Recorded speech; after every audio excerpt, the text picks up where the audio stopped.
මේ ඉන්නේ මගේ කෙනා. මේ ඉන්නේ මගේ කෙනා. ඔය කෙනා මේ පිරිමිගෙනද? ඔව්. අටෝ පිරිමිගෙනද? ඔයාගේ කෙනා පිරිමිගෙනද? ගෑනු කෙනෙක්. ඒ මාර ගෑනු කොහාගෙන. ලංකාවේ කෙනෙක්. නෑ. ඔයාගේ කෙනා ලංකාවේ. ඔයාගේ කෙනා ලංකාවේද? ඔව් ලංකාවේ. මම ওই පිටරට ආයෙත් නෑ නේද? ඔයාගේ කෙනා මේ සිංකල කෙනෙක්ද? නැහැ. ඔයාගේ කෙනෙක්ද?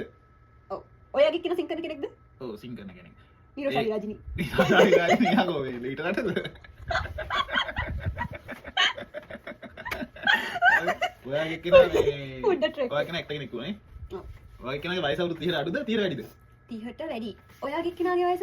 30ට වැඩි ඇති. වැඩි 30ට වැඩි. ශකීරා. 40ට වැඩි. ශකීරා. හරිද? ඔව්. යේ දැන් මගේ කෙනා වෙස් කරන්න. ඒවනම් කියනවා නේද?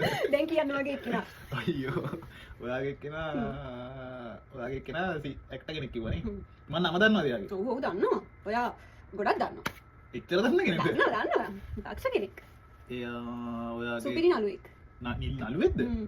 ආ නළුවෙක්. එන්න. මතක් එන්න. එන්න පරාජය පිළිගන්නවද? පරාජය පිළිගන්නවා. ඇවරයි.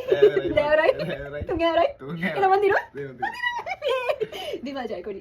ඒකනේ ඉතින් මට වෙනම් මතක නෑනේ යන්නේ. ඉතින් මොකක් හරි කියන්න බෑ. ඉතින් හැඬරු හරි මොකක් එහෙම හරි. ඉතින් බිම එහෙම නම් මතක ඉන්නේ නෑ කෙල්ලෙක් කියලා කවන්නේ මතක ඉතින් මට.